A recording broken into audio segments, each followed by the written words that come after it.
Inilah Injil suci menurut Lukas. Dimuliakanlah Tuhan. Sekali peristiwa, Yesus berbicara kepada orang banyak yang mengerumuni Dia.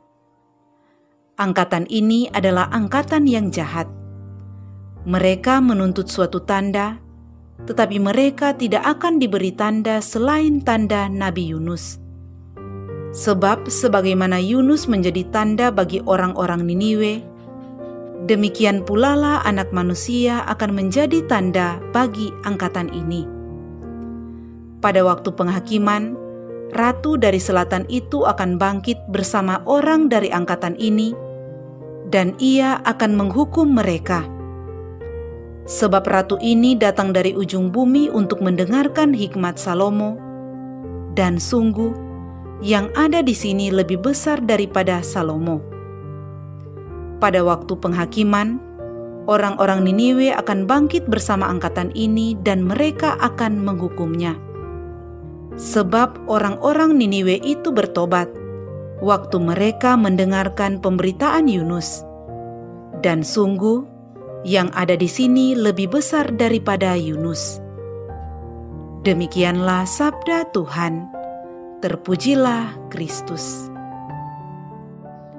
Saudara-saudari terkasih di dalam Tuhan Yesus Kristus, renungan kita di saat ini diberi judul Yesus adalah tanda keselamatan.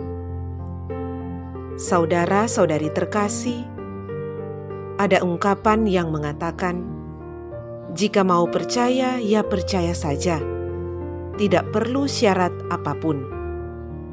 Percaya adalah mutlak tanpa keraguan, walau kepastian belum jelas. Percaya adalah sikap hati, bukan karena perhitungan dan prediksi matang dari cara berpikir. Percaya adalah sikap hati, pikiran, dan jiwa. Menanyakan bukti berarti tidak percaya.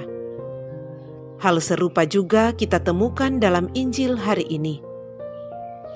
Tuhan Yesus kecewa dengan angkatan ini, yakni orang-orang Yahudi yang tidak percaya kepadanya.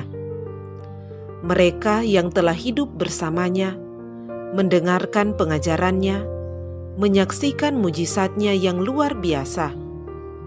Akan tetapi, mereka masih tidak percaya bahwa Yesus adalah Mesias yang dijanjikan Allah. Orang-orang Yahudi masih meminta tanda, padahal Yesus adalah tanda itu sendiri.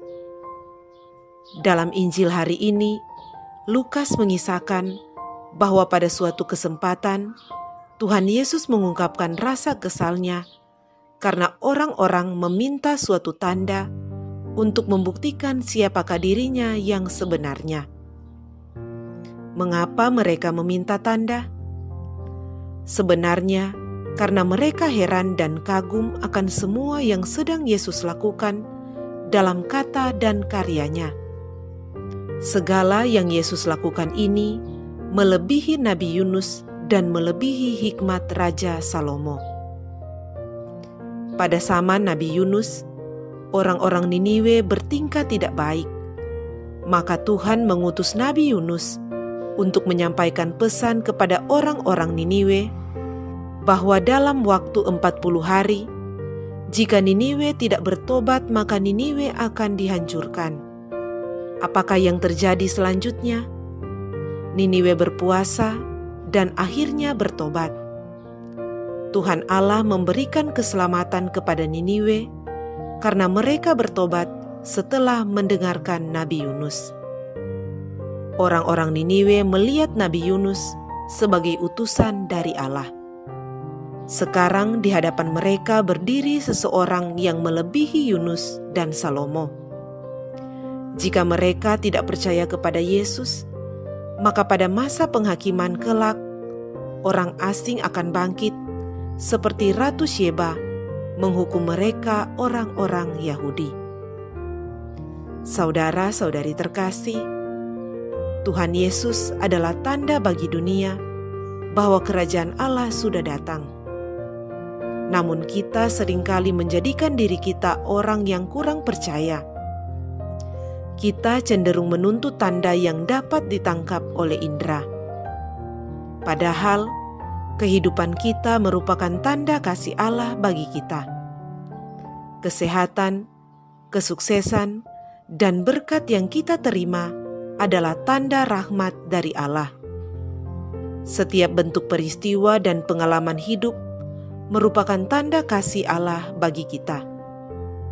Injil hari ini menantang kita semua. Setelah sekian lama kita mendengar sabda Tuhan, bahkan mengalami kebaikan-kebaikannya melalui diri Yesus Putranya, apakah kita masih terus memiliki kepercayaan yang kokoh kepadanya? Atau kita masih saja menuntut tanda, sebab ada keraguan dalam diri kita terhadapnya? Jika demikian, maka marilah kita membaharui iman kita, agar tetap teguh percaya kepadanya. Marilah berdoa. Allah Bapa yang Maha Baik, kami bersyukur atas kasih-Mu bagi kami. Ajarilah kami umat-Mu untuk menyadari bahwa Yesus Kristus Putra-Mu adalah tanda kasih-Mu yang selalu menyertai kami dalam suka dan duka hidup kami. Sebab Dialah Tuhan dan pengantara kami. Amin. Dalam nama Bapa dan Putra dan Roh Kudus. Amin.